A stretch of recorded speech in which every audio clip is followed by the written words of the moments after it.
Welcome to The Explainer. Today we're diving into a landmark Supreme Court case that totally redefined freedom of expression in Canada. And believe it or not, it all started with a simple sign in a dry cleaner's window.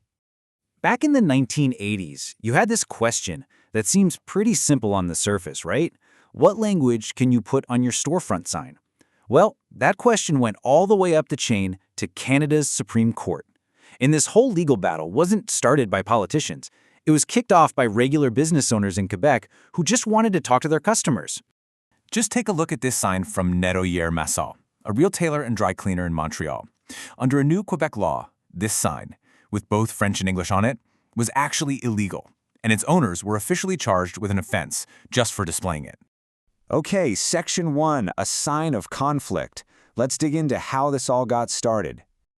So the people pushing back against this law were a whole group of business owners. You had everyone from a wool shop run by Valerie Ford to a national cheese company. And they all had one thing in common. They used both French and English to serve their communities. And for doing that, they were all ordered to stop.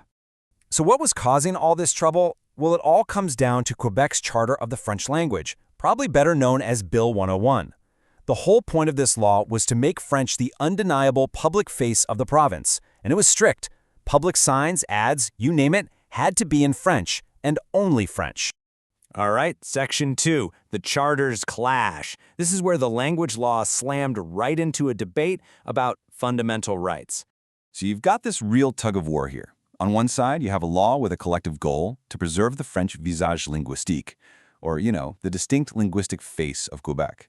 But on the other side, you've got these charters of rights that guarantee individual freedoms, including freedom of expression. So which one wins? Next up, Section 3, defining free expression. To sort this all out, the Supreme Court basically had to tackle two huge questions. First up, does freedom of expression actually include the freedom to pick whatever language you want? Quebec's government argued no. Their whole point was, hey, we're not telling you what to say, just the language you have to say it in. So in their view, businesses could still advertise as long as they did it in French. But the Supreme Court? Yeah, they were not buying that argument. Not at all. In their decision, they said that language isn't just some neutral box you put ideas in. It actually colors the content and meaning of expression. They basically said that since language is so core to who we are, there's no way you can have true freedom of expression if you're forbidden from using the language you choose. Okay, but that led to another massive question. Does freedom of expression even apply to a sign for a business? I mean, should advertising, which, let's face it, is designed to make a profit, get the same level of constitutional protection as, say, political speech or art? And the court's answer? A resounding yes. They argued that commercial speech isn't just trivial stuff. It's actually really important. It helps people make informed economic choices, which is a key part of being an autonomous person in a free society. So, yep, it deserves to be protected.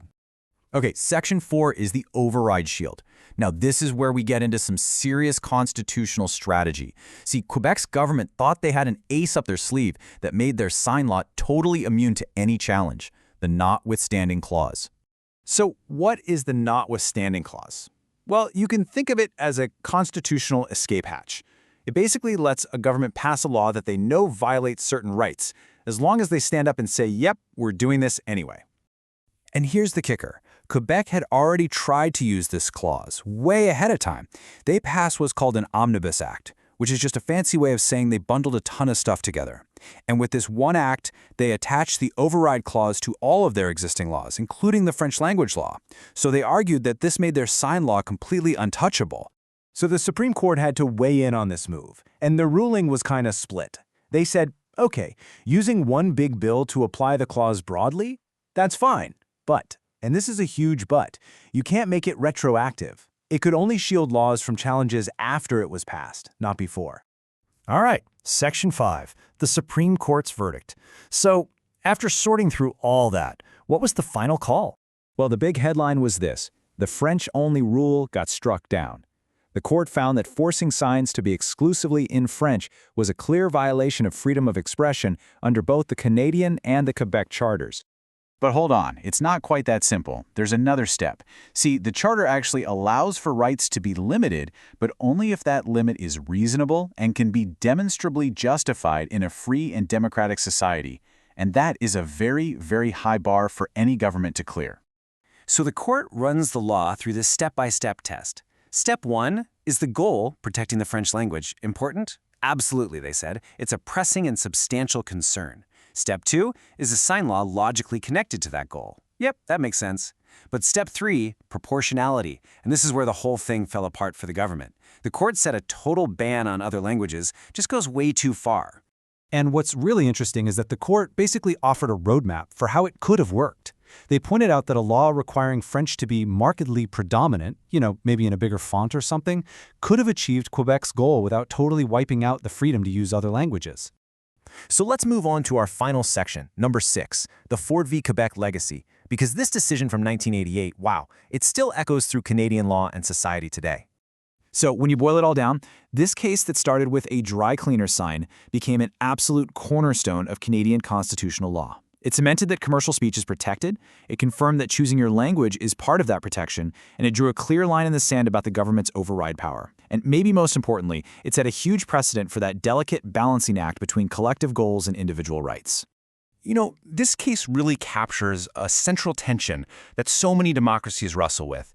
How do you balance the goal of protecting a collective identity with the promise of guaranteeing individual freedom? It's a fundamental question, and it's still at the heart of so many legal and political debates, not just in Canada, but all over the world.